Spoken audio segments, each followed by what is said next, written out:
en su contorno, pero es una batalla campal. ¿Qué está en disputa dentro de esta batalla? ¿Cuál es la razón o causa de estas batallas desde tiempos ancestrales? La respuesta a estas dos preguntas es: el pleito es por las almas de los hombres. ¿Qué es lo que está en disputa, hermanos? Diga conmigo, mi alma, diga. Las almas de mis familiares, las almas de los seres humanos. Ese es todo el pleito, esa es toda la razón del conflicto espiritual. Todo ser humano tiene un enemigo común, su nombre es Satanás. La serpiente antigua le llama también la Biblia. Con cada alma que él engaña y se la lleva al infierno, trata de hacer parecer que los planes gloriosos de Dios han fallado, y el diablo se lleva la satisfacción de robarle al Creador aquellas criaturas que escogieron el camino equivocado. Cuando yo como pastor presento este tema ante el pleno de la congregación, lo hago en una actitud de oración, de intercesión, de clamor y de ruego. ¿Por qué razón? Porque veo que estamos viviendo un momento crítico de la historia de la humanidad. Y no estoy refiriéndome al escándalo del posible conflicto bélico entre Estados Unidos y Corea del Norte, no me refiero a eso. Lo que estoy mirando mayormente es una degradación del comportamiento humano, de una descomposición del corazón del hombre, en el sentido de que observo que la maldad se está llevando a niveles tan degradantes, tan terribles, tan degenerados, que realmente lo único que yo recuerdo es el pasaje cuando el Señor Jesús en Mateo 23 dice, como en los días de Noé, que estaban, dice, comiendo y bebiendo, casándose y dándose en casamiento, hasta que vino el diluvio. Así está nuestro tiempo hoy, así está nuestra generación. Si usted se fija, lo que mueve la mente de los seres humanos son las cosas que perecen, son las cosas pasajeras y temporales. Lo que inspira a la gente mayormente hoy en día son el obtener cosas, poseer cosas, experimentar ciertas situaciones o cosas. Y en este desvarío el hombre está usando y abusando de muchas drogas, no solamente de los fármacos, los que son recetados, sino que está haciendo una serie, pero una serie tan terrible de cosas, que lo que yo puedo percibir es que realmente estamos a un breve momento donde Jesús aparezca y levante a su iglesia. Y por eso es que la iglesia de Jesucristo necesita que a través de la bendita y poderosa palabra el Espíritu Santo nos abra el entendimiento, el discernimiento espiritual. Primero, para conocer los tiempos que estamos viviendo, para discernir los tiempos que estamos viviendo. Y en segundo lugar, para que seamos honestos con nosotros mismos y nos examinemos para ver si estamos viviendo en el estándar de vida que Dios exige, que Dios demanda. Meditando, orando y platicando con el Señor, me venía una conclusión. ¿Por qué razón hay personas que detestan la enseñanza escritural de la Biblia? ¿Por qué? ¿Por qué razón? Porque hay personas que no les gusta la enseñanza de la Biblia. Hay personas que lo que quieren es una predicación, lo que quieren es una sesión motivacional, lo que quieren es un enfoque, sí, en la palabra, pero que les dé ánimo para prepararse para días mejores. ¿Por qué razón es que mucho sector de la iglesia de Cristo menosprecia la enseñanza de la palabra y lo que busca es un mensaje que le estimule sus emociones? ¿Por qué razón? Y venía esta respuesta a mi corazón. Porque la enseñanza incluye corrección, porque su meta final es formación. Y la gente no quiere eso.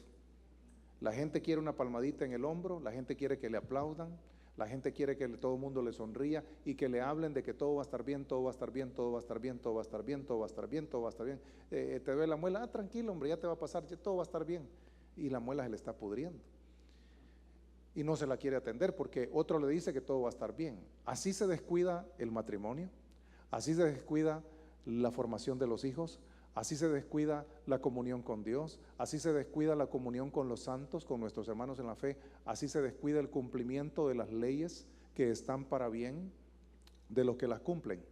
Y vamos tomando un curso desordenado de vida que después nos preguntamos, ¿por qué me pasa esto? ¿Por qué me pasa lo otro? Y déjeme explicarle algo más.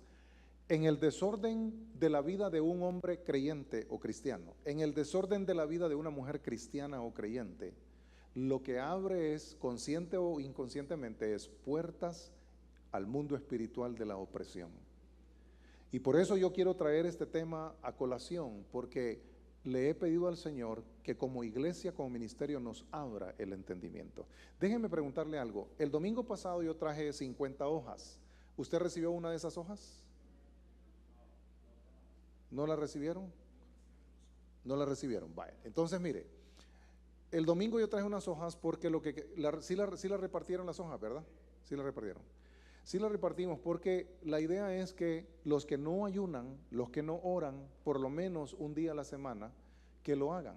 Porque la iglesia urgentemente necesita gente que ayune con ella y gente que ore y que clame al Señor. No nos vamos a morir por un día que no comamos. No nos vamos a morir, créame. No, usted no se va a morir. Usted está en los planes de Dios, usted no se me va a morir. Y unirse con nosotros en ayuno y oración es algo que lo necesita la iglesia y es algo que necesitan las ciudades y es algo que necesita esta nación. Pero si no tenemos revelación, si no tenemos entendimiento espiritual, no vamos a participar de estas cosas. Si no hay revelación espiritual de los beneficios de buscar el rostro de Dios como lo debemos de buscar, nunca nos vamos a parar aquí a orar en la mañana a las 5 de la mañana, ni el lunes, ni el miércoles, ni el viernes, porque no tendremos entendimiento. Y mientras nosotros estamos en esta oscuridad de adormecimiento espiritual, mientras estamos distraídos y descuidados, enfocados solamente en nuestro sustento y nuestro bienestar, y descuidamos, olvidando que somos soldados y no peleamos la batalla de la fe como la debemos de pelear, en el plano espiritual sobre nuestras cabezas ruge una batalla campal entre los ángeles de Dios y los ángeles caídos que le sirven a Satanás. Y allí en esa batalla se está peleando tu matrimonio. Allí en esa batalla se está peleando el alma de tu hijo. Allí en esa batalla se están peleando las finanzas de tu familia. Allí en esa batalla se están peleando los beneficios que Dios quiere traer a tus hijos y a los hijos de tus hijos hasta la tercera y cuarta generación. Ahí se está peleando la verdadera batalla. Ahí se está peleando la batalla por tu sanidad divina. Ahí se está peleando. Y la iglesia quiere: Señor, bendíceme, Señor, ayúdame, Señor, auxíliame, Señor, guárdame, Señor, defiéndeme, Señor, líbrame, Señor, voy a una entrevista, Señor, ve conmigo. Y estamos clama y clama, porque ¿qué es lo que queremos? Queremos nuestro bienestar. Y no es malo que usted desee su bienestar, pero no descuide lo otro que hay que hacer paralelamente a la búsqueda de la bendición. Hay que pelear la batalla.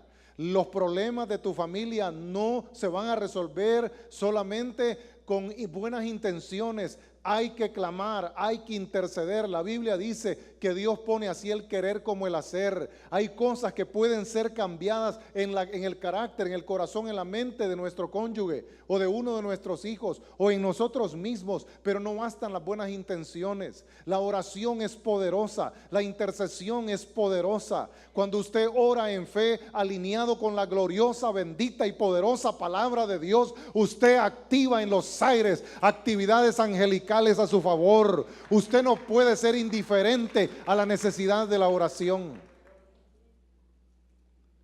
Y por eso es que entiendo yo que hay personas que no mucho les gusta la enseñanza, quieren predicación.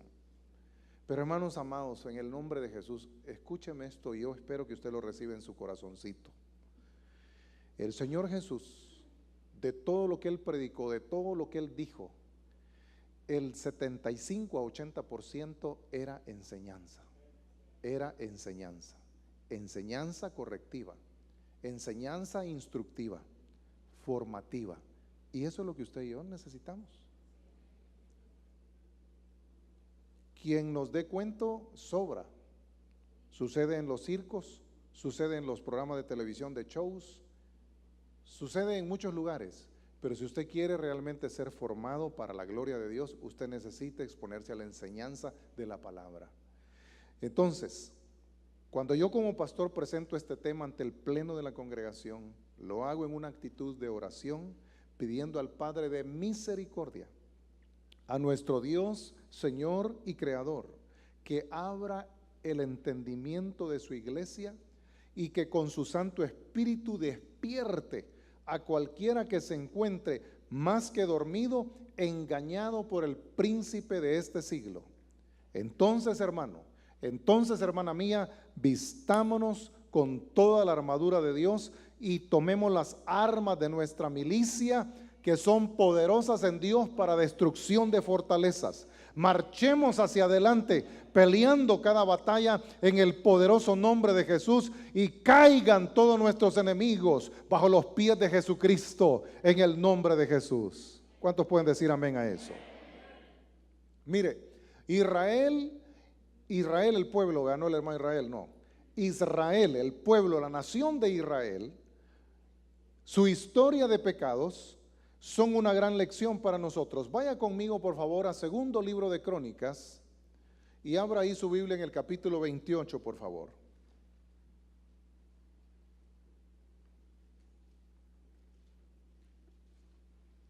Segundo libro de las Crónicas, capítulo número 28, versículos 1 al 5 o 6, por ahí vamos a llegar con la lectura.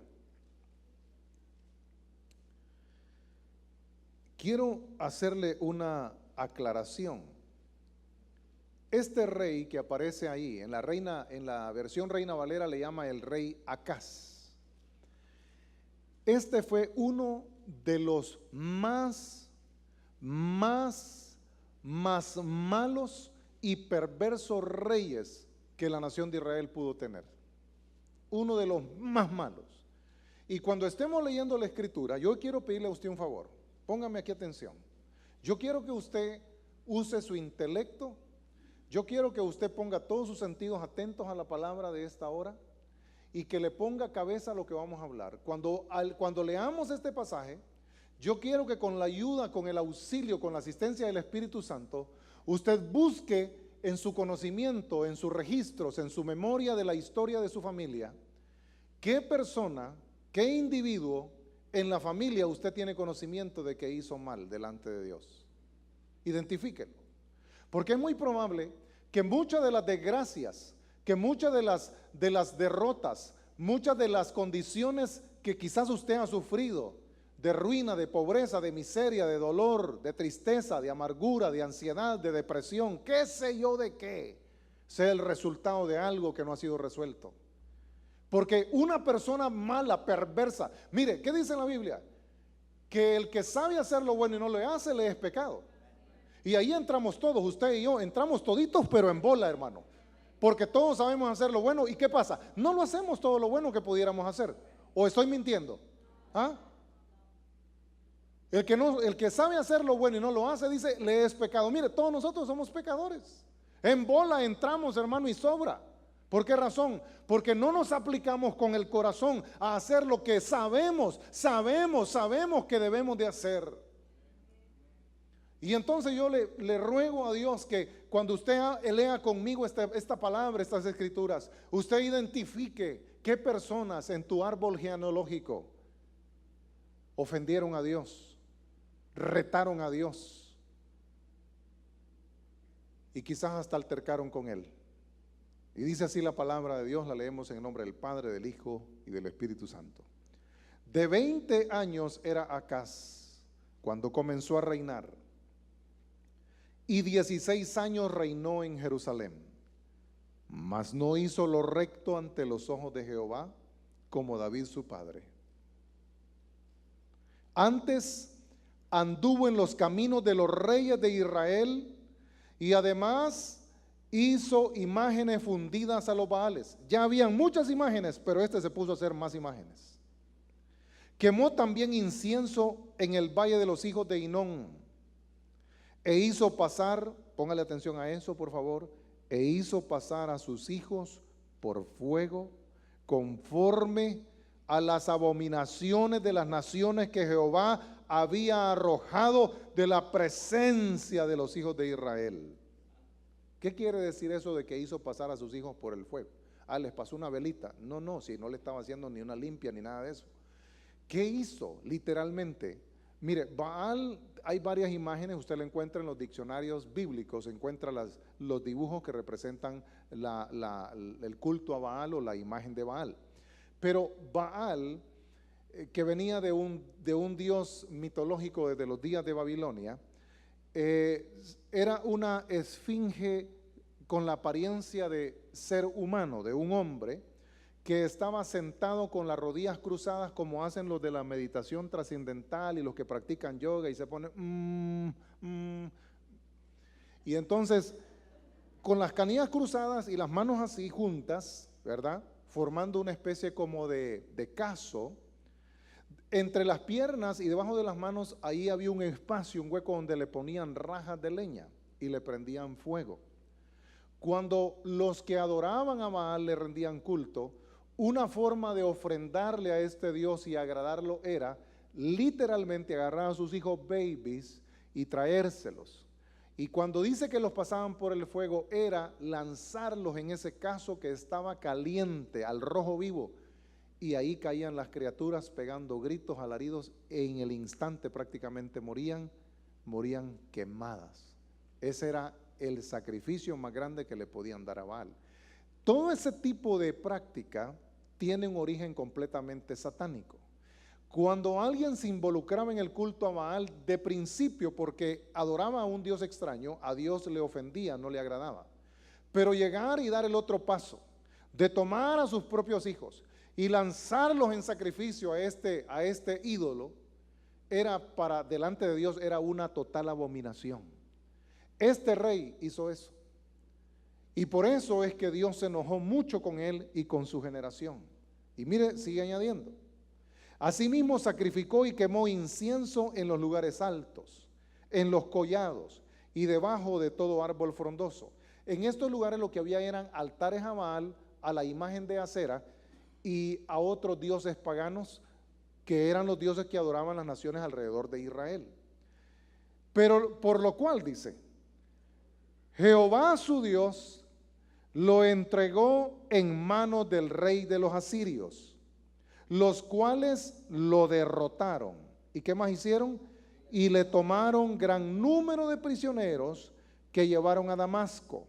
Fue también entregado en manos del rey de Israel, el cual lo batió con gran mortandad, porque Peca, hijo de Remalías, mató en Judá en un día.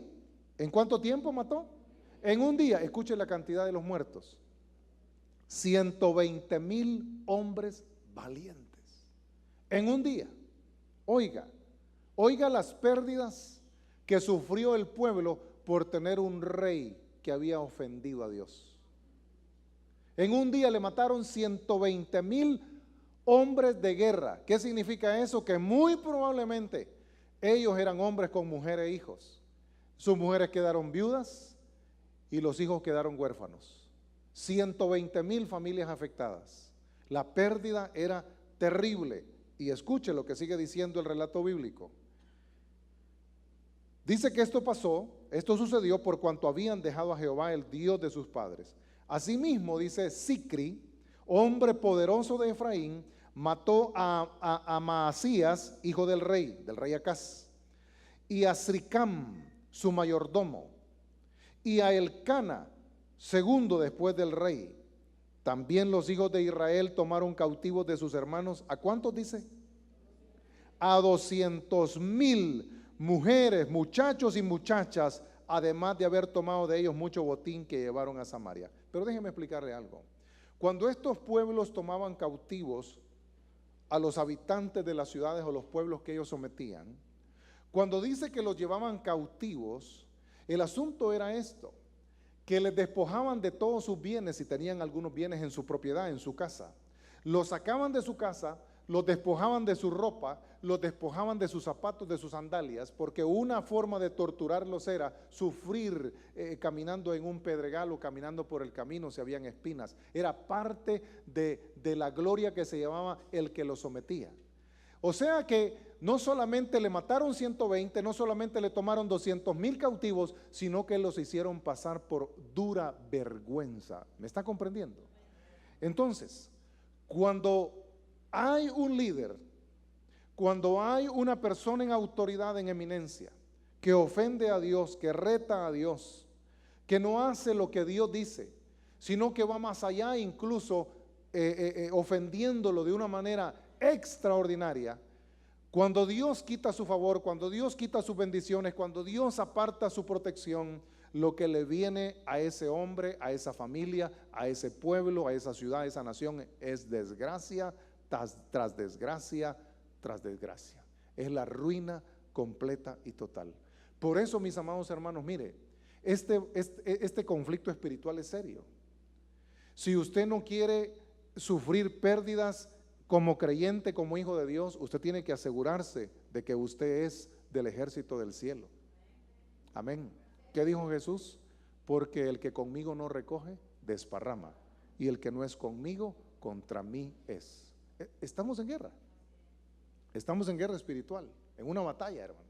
El diablo se está peleando, él sabe, él percibe que el tiempo se le acaba y son los últimos días que le quedan para llevar al mayor número posible con su engaño al infierno. Y la iglesia no puede seguir indiferente a este conflicto. ¿Cuántas almas usted ha ganado este año para Cristo? No me diga el número, no me diga. ¿A cuántas personas usted les ha testificado de Cristo? ¿Cuántos discípulos tiene usted? ¿A cuántos tiene hoy sentados usted a la par porque es su discípulo y usted lo está entrenando, lo está enseñando? ¿A cuántos? Mire, las respuestas son completamente de resultados negativos. ¿Y por qué no evangelizamos? ¿Por qué no ganamos almas? ¿Por qué no discipulamos? Porque la gran mayoría de nosotros, ¿cuál es la razón? No tengo tiempo, estoy muy ocupado. Y la Biblia nos da 3 mandamientos. ¿Cuál es el primer mandamiento? Amar a Dios sobre todas las cosas. ¿Cuál es el segundo? Amar a tu prójimo, comenzando por tu esposa, comenzando por tu cónyuge, comenzando por tus hijos, comenzando por tus hermanos en la fe. Y el tercer gran mandamiento es la gran comisión, que es un complemento del segundo mandamiento, amar al prójimo. Si amáramos al prójimo, nos preocuparíamos de que ellos oigan el evangelio, de que ellos salgan de las tinieblas y vengan al reino de Jesucristo, a su luz admirable. ¿Por qué no lo hacemos? Porque de alguna forma hemos sido engañados al punto que nos ocupamos en cosas buenas. Yo no estoy diciendo de que usted ande mal o en desorden, no. Yo no estoy acusando aquí a nadie. Yo me incluyo con usted en que hemos fallado, porque pudiendo hacer lo bueno, no lo hemos hecho. Pudiendo ir por esas almas angustiadas, afligidas, atribuladas, oprimidas por el diablo, no hemos ido por ellas. Y la cosa es que a las almas ahora ya no es de hablarles, ahora es de arrancarlos de donde estén y traerlos a la fuerza y meterlos a que entren al reino de los cielos. Y usted dice, ay pastor, me van a llamar a la policía. Yo estoy usando una metáfora, pero usted tiene que hacer el mayor esfuerzo posible porque la gente venga a los pies de Jesucristo. Ya no basta solamente hablar. Pero esta historia de Acaz no es la única. Muchos reyes se contaminaron adorando ídolos y con ellos cedieron el gobierno de la nación al diablo. Primero de Reyes capítulo 18 y capítulo 19 nos hablan de Acab, ese es otro rey, y también Jezabel. Israel también adoró ídolos y levantó altares en lugares altos, irritando a Dios. Jehová usó a hombres de Dios como Moisés, como David, como Elías y algunos reyes para derribar los lugares donde se adoraban las entidades demoníacas. Cuando lo hicieron, cuando los reyes, cuando los líderes de la nación quebraban esos ídolos, destruían esos altares, echaban fuera la idolatría y convocaban al pueblo para que buscaran a Dios, para que honraran a Dios, para que sigaran a Dios. Usted me ha oído decir, hermano, hay oración el lunes, hay oración el miércoles, hay oración el viernes. ¿Qué le estoy tratando yo de decir? ¿Qué le estoy tratando de animar? Hermano, que nos apartemos tantito más del mundo y vengamos a adorar a Dios. ¿Por qué le insisto en que usted no venga solamente el día domingo, sino que venga y estudie usted el martes? Porque necesitamos, entre más estemos en la casa de Dios, hay más probabilidades de ser librados del mal y ser mayormente bendecidos. ¿Por qué le digo a usted que haga un altar familiar en su casa, que abra su casa y tenga un altar familiar, y si no lo tiene, que vaya a la casa de un líder que sí lo tiene? Mire, si todos los líderes, todos los que son líderes tuvieran su casa abierta, hermano, seguro estaríamos alcanzando a un mayor número de personas. Pues donde un líder que sí tiene esa casa abierta, si usted no la hace en su propia casa, busque cerca de su casa y añádase, porque entre más nos reunimos, mejor es para nosotros, porque es la única forma de establecer el reino. Pero entonces, estos reyes hicieron lo malo, y la nación entera fue sometida al dominio del principado de este siglo, de este mundo. Entonces, ¿qué es lo que sucedió? ¿Qué es lo que pasó? Dios envió hombres, Dios envió reyes, algunos de ellos, para que volvieran el corazón del pueblo, el corazón de la nación a Dios, y que Dios otra vez volviera con sus bendiciones a visitarlos. En la Biblia Dios expresó una verdad interesante. Ahí se afirma que Dios repartió o dividió la tierra según el número de los ángeles o hijos de Dios. Esta afirmación, más apegada a los textos originales, es cambiada sutilmente en las versiones evangélicas. El texto y su idea son clarísimos. Me estoy refiriendo al pasaje de Deuteronomio 32:8, por favor búsquelo. Deuteronomio 32:8. Génesis, Éxodo, Levítico, Números, Deuteronomio, el quinto libro de la ley, el quinto libro de la Biblia. Y vamos al capítulo 32, versículo 8.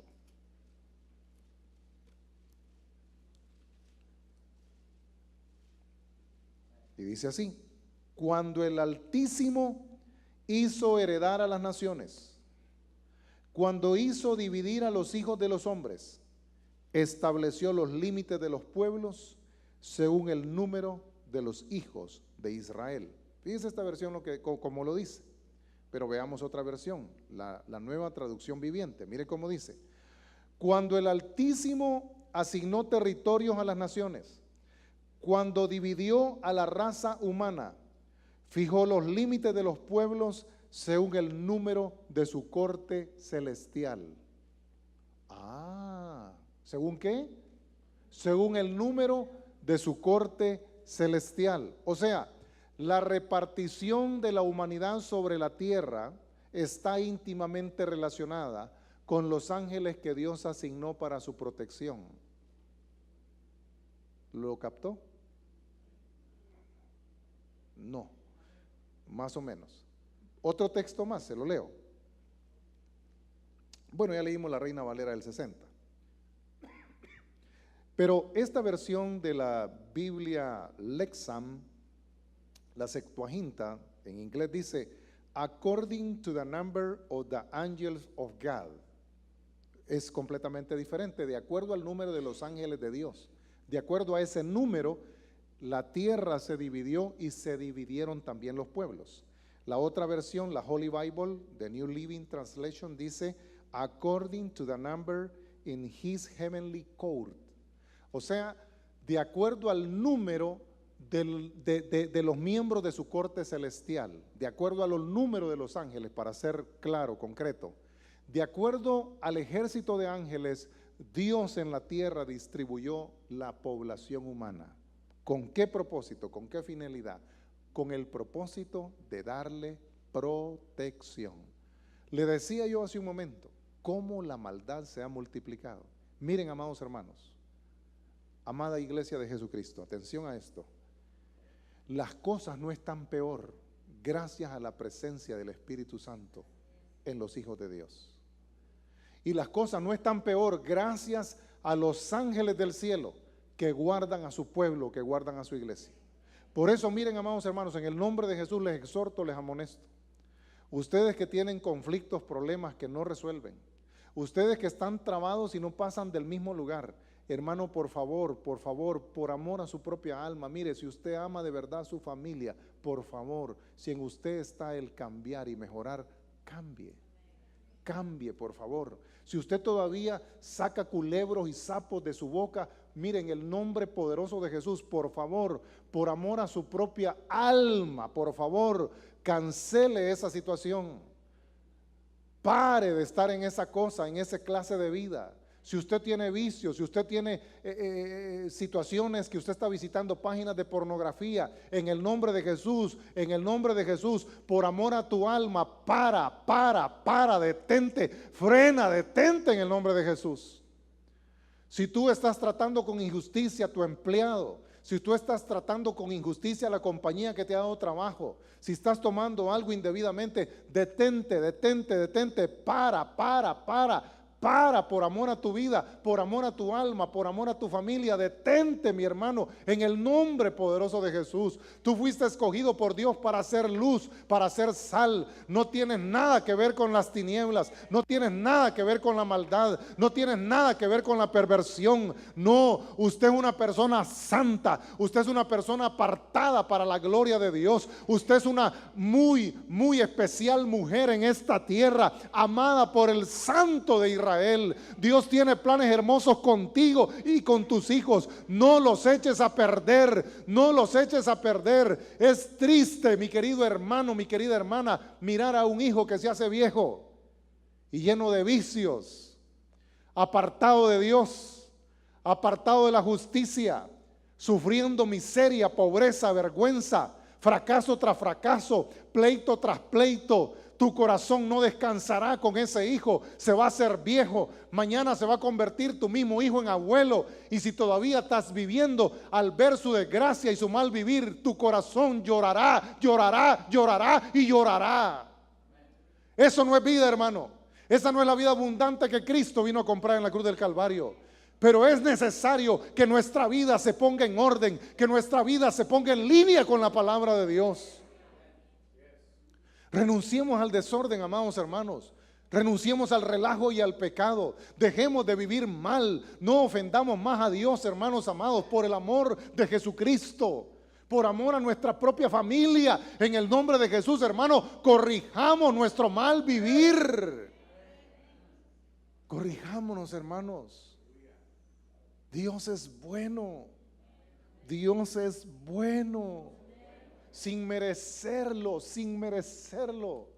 A más de uno de nosotros Dios nos concedió el ajuste legal sin merecerlo.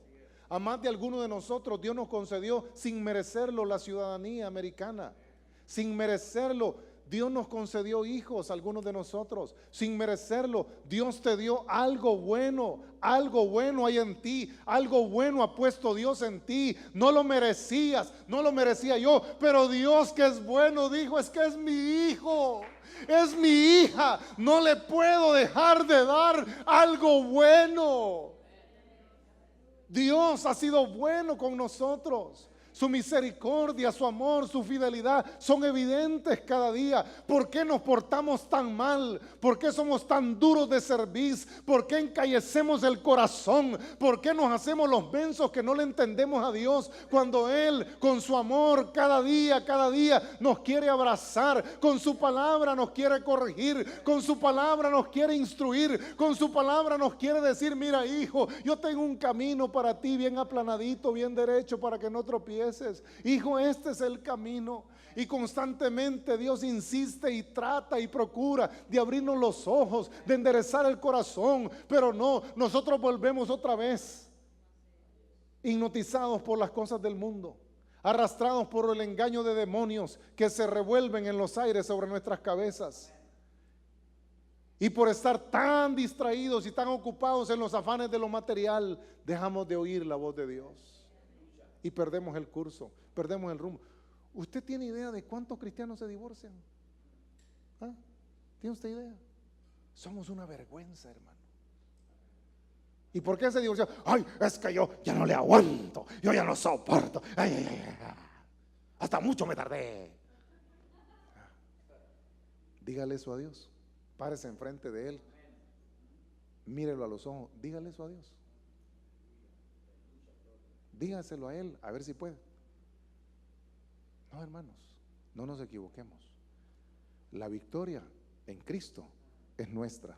La victoria en Cristo la vamos a alcanzar, la vamos a lograr. Pero, como decimos, ¿verdad? Meta la panza y saque el pecho. Póngase derechito, alineado con la palabra, en el nombre de Jesús. Y usted mirará la gloria de Dios. Usted mira la gran bondad de Dios. Usted mirará la victoria de Dios. El pueblo de Israel, hermanos, fue un intento de Dios de traer su reino a esta tierra. El pueblo de Israel, con sus reyes, con sus profetas, con sus sacerdotes y con su ley escrita, fue un intento de Dios de traer su reino, pero el pueblo, la nación entera, fracasó. Mire al Israel de hoy, observe su desfile gay en Haifa, observe cómo desfilan por la avenida principal que está que recorre ahí la ciudad en lo que es la costa del mar Mediterráneo. Observe, no se diferencia en nada de lo que le pasa a los Estados Unidos, de lo que le pasa a Brasil y a otras de nuestras naciones en todo el mundo que le han dado la espalda a Dios y van corriendo en pos del pecado. La iglesia, mis amados hermanos, en este conflicto espiritual que estamos viviendo, no se puede quedar sin orar, sin ayunar, sin buscar el rostro de Dios, sin congregarse. No se puede quedar sin ofrendar, sin diezmar, sin honrar a Dios en alabanza y en adoración genuina de corazón. No se puede quedar la iglesia sin levantarse y ir a predicar el evangelio a los que están en oscuridad. No se puede pasar todo un año viviendo y usted preocupado solo por su familia y otra familia no la gana para Cristo. Otra familia usted no la discipula. A otro niño usted no lo trae a los pies de Cristo. No, la iglesia verdadera no puede, no debería de seguir viviendo así. Es algo, hermanos amados, interesante entender que antes de que Dios repartiera los continentes y estableciera los asentamientos de diferentes grupos humanos, lo hiciera en base al número de sus ángeles. Eso es lo que dice el texto. Y ojalá si usted estudia la Biblia, lo busque en varias versiones y lo va a comprobar. La implicación es sorprendente. Ahí el pasaje afirma que el dominio de las naciones ha sido dividido según el número de poderes angélicos. Moisés escribe entendiendo con claridad que existía una territorialidad de seres espirituales. Cuando Moisés escribe sobre Abraham, él menciona que Jehová le ordenó salir de su tierra y de su parentela. ¿Por qué Dios no bendijo a Abraham donde Abraham estaba? ¿Por qué Dios no multiplicó a Abraham y lo convirtió en una nación donde él vivía? ¿Por qué razón? Es obvio, al estudiar la historia de los sumerios y caldeos, que estos pueblos fueron dominados por un grupo de espíritus liderados por Enlil, así se llamaba. Este era un espíritu territorial que hizo de cada ciudad caldea su posesión y de cada habitante su esclavo. Enlil, E-N-L-I latina L, era conocido como el dios del aire. En primer libro de Reyes, en el capítulo 20, la Biblia registra un relato que no debe de pasar desapercibido. Israel se enfrenta a uno de sus fieros enemigos, los cuales manejaban el concepto de territorialidad de sus deidades paganas. Ahí encontramos el relato cuando Acab derrota a los sirios. En la primera batalla, Israel vence a su enemigo contundentemente. Los enemigos de los judíos ponen a funcionar sus conocimientos y piensan que han sido derrotados solo porque pelearon en un territorio donde su dios pagano no tenía control o autoridad. Ellos piensan que hay dioses con poder solo en los montes y piensan que hay poder de otros dioses solo en los valles, es decir, con autoridad territorial restringida. Ellos creían que la estrategia para ganarle a Israel en la batalla era cambiar de lugar o campo donde se desarrollaría esa guerra, esa batalla. Una pérdida más le toca recibir. Israel los derrota fácilmente, pues nuestro Dios es el Dios en los montes y es el mismo Dios en los valles. Él es quien pelea por su pueblo. Aleluya. El concepto de territorialidad es válido, pero el gran error de los hombres paganos fue considerar a Jehová un espíritu territorial. El Señor es mucho más que eso. Él es Dios sobre todos, único Rey, amo y absoluto Señor de su creación. Jeremías es uno de los profetas que proclaman la palabra de Dios en el cautiverio de Israel en Babilonia.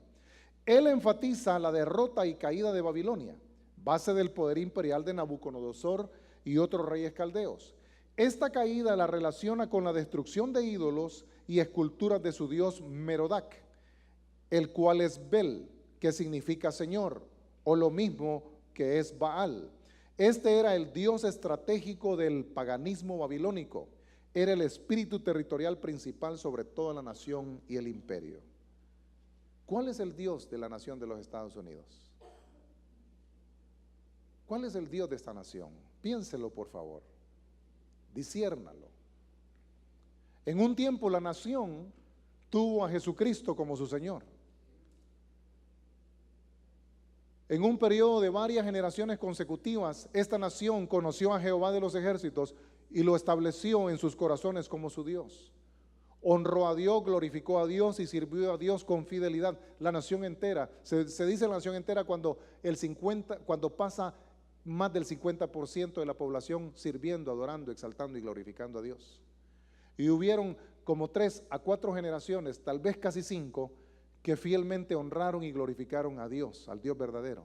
Y por eso la nación fue bendecida, por eso la nación fue prosperada. Dios la llevó a ser la nación más poderosa del mundo.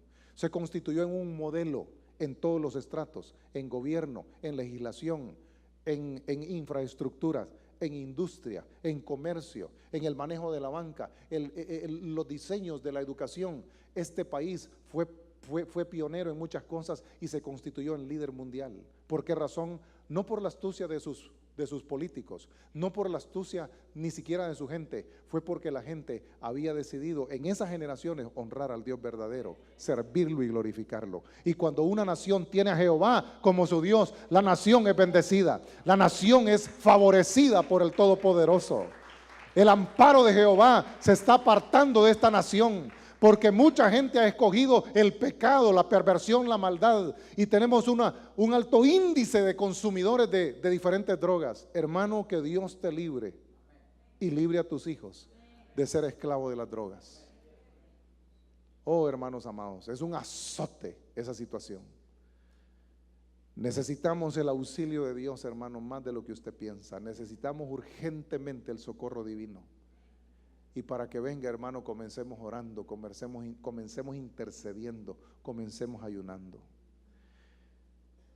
El imperio babilónico tenía la influencia de Baal, que era el mismo dios Sol o Satanás. Sobre su esfera geopolítica, esto era lo que se movía. Es curioso observar cómo estos espíritus territoriales pueden ejercer dominio sobre naciones conquistadas. Cuando un pueblo pagano derrotaba a otro pueblo, al someterlo bajo su gobierno, también los esclavizaban esas deidades, esos demonios, esos principados espirituales de maldad. Baal y Acera, dioses paganos de los babilonios, fueron adoptados por los israelitas, a quienes bajo la presión de Jezabel, reina pagana y esposa del rey Acab, Israel levantó altares de adoración apóstata. A través de movimientos migratorios e inmigratorios, los espíritus son transferidos a los pueblos y con esto su influencia malévola también es transferida. Por ejemplo, en el Caribe, ¿qué es la brujería que hay en el Caribe? ¿Qué clase de ocultismo existe? Es un ocultismo traído desde África. ¿Usted sabía que antes de que vinieran los africanos como esclavos a ser vendidos en las plazas de los Estados Unidos, pasaban al Caribe? Porque en el Caribe había, dentro de los piratas, sobre todo españoles, que les fabricaban actas de nacimiento como nacidos en el Caribe a esos africanos. Africanos que eran raptados de sus tribus, que eran traídos a la fuerza. Y la historia registra hechos como el siguiente que le voy a describir. Cuando los barcos venían atravesando el Atlántico, desde el África hasta el Caribe, porque antes de llegar a Estados Unidos tenían que traerle papeles para que aquí pudieran ser comercializados y vendidos. ¿Sabe qué es lo que sucedía? Que cuando a estos barcos piratas que traían los esclavos africanos les agarraba una terrible tormenta al punto de anegarse, al punto de quebrarse el barco, la quilla del barco y fracasar en el océano y morir todos ahí, ¿sabe qué hacía? Que agarraban a estos pobres hombres y mujeres, entre ellos niños y jóvenes, y encadenados uno tras otro, con cadenas al cuello, con grilletes en el cuello. Al primero en la punta le amarraban unos bloques, unas esferas de plomo, 3, 4 esferas grandes como pelotas de basquetbol, y entonces empujaban las pelotas y así venían uno por uno siendo jalados y caían a lo profundo de la mar y morían ahogados. Esa es una de las grandes injusticias de las cuales los que cometieron esas atrocidades van a dar cuenta a Dios. Y si usted es por la gracia del Señor salvo, usted estará parado en el gran juicio, el juicio del trono blanco, y miraremos todo eso que va a suceder delante de nuestros ojos. Hermanos amados, la tierra ha bebido tanta sangre inocente. La tierra ha bebido tanta sangre derramada de inocentes, que solamente la iglesia tiene el poder para cambiar el destino de una nación. ¿Cuándo usted se va a venir a orar? Y no me venga nada más un día y se me vuelve a desaparecer. No. ¿Cuándo usted se va a añadir a los que oramos? Y va a estar fiel. ¿Cuándo se va a unir con nosotros en ayuno? ¿Cuándo usted va a salir a evangelizar? ¿Cuándo usted me va a venir con el rostro sonriente y va a decir, pastor, mire, le presento a mi discípulo, se llama fulano de tal, vive en tal y tal lugar y tengo 3 meses de estar trabajando con él, ya sabe orar, ya sabe leer la Biblia y ya está ganando a su familia para Cristo? ¿Cuándo usted me va a dar esa alegría a mí? ¿Cuándo usted me va a alegrar el corazón de esa manera? Hermanos amados, en el nombre de Jesús, esta batalla espiritual es terrible, es de vida o de muerte. El capítulo 10 de Daniel es el que nos da la enseñanza más clara sobre territorialidad en el Antiguo Testamento. El profeta había ayunado por 21 días. ¿Cuántos días? 3 semanas. Y como la respuesta no vino al día 21, él siguió orando y con ayuno el día 22. Y la respuesta tampoco vino, entonces él siguió orando y ayunando el día 23. Y el día 24 recibe la visitación de un ángel con la respuesta a sus oraciones. Mire lo que le dice el ángel a Daniel. ¿Cuántos días de ayuno? 24 días de ayuno y oración. Cuando Roca de Salvación ayune siquiera 7 días, usted va a ver cosas gloriosas, poderosas. Muchos la quieren ver, pero no quieren ayunar.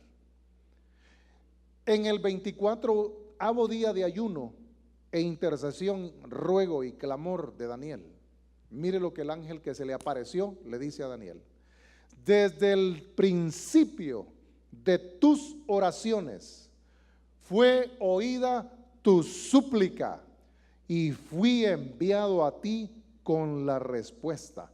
¿Cuándo fue enviado el ángel? Desde el primer día que Daniel dispuso su corazón para orar y buscar el rostro de Dios en intercesión. Pero ¿y entonces por qué el ángel se tardó 24 días usted? ¿Que no había Metrolink? ¿Venía en bicicleta o qué? ¿Por qué se tardó tanto? Pues, ahorita vamos a ver, veamos qué explica. Dice, pero en los aires, dice el ángel, se me opuso el príncipe de Persia. El príncipe de Persia, aquí el ángel se está refiriendo no a un hombre, porque Persia lo que tenía era un rey. Pero cuando dice príncipe se refiere a los principados de los que habla el apóstol Pablo en Efesios 6. Y este príncipe era una autoridad satánica diabólica en los aires, apostada sobre el territorio persa. Y este era el príncipe que se le había opuesto a este ángel que traía la respuesta de Dios para Daniel. Y luego dice que después de entregarle el mensaje, tiene que regresar a continuar peleando con este príncipe, y después dice, tendré que pelear con el príncipe de Grecia. O sea, cuando nosotros oramos y logramos tocar las puertas de los mismos cielos, ponemos en operación los ejércitos angelicales. Cuando nosotros ayunamos, cuando nosotros intercedemos a favor de la tierra, yo no le estoy hablando de que ayune y que ore y que busque a Dios por cosas personales, cosa que lo puede hacer, por supuesto. Pero en el modelo de la oración de Daniel, Daniel no está orando por él. Daniel no está orando por su papá ni por su mamá. Daniel no está orando por su trabajo, no. Daniel está intercediendo por su pueblo. Cuando usted ha ayunado por su iglesia, cuando usted ha doblado la rodilla con corazón humillado para interceder por los líderes de su iglesia, ¿cuándo lo ha hecho? Queremos una iglesia gloriosa, victoriosa, poderosa, que haga aquí, que haga allá. ¿Y cuándo ayunamos pues? ¿Y cuándo oramos? ¿Y cuándo buscamos el rostro de Dios humillado sinceramente? ¿Cuándo lo hacemos?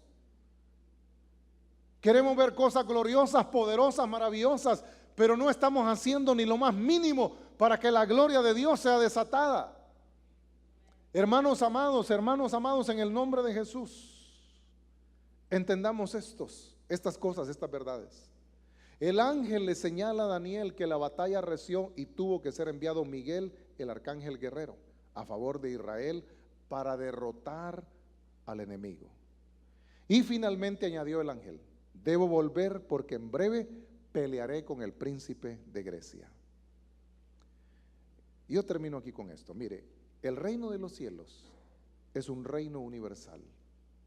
Y lo que tenemos es a un Dios, oiga bien, lo que tenemos nosotros, la iglesia de Jesucristo, es a un Dios que reina y gobierna por encima de todo el universo.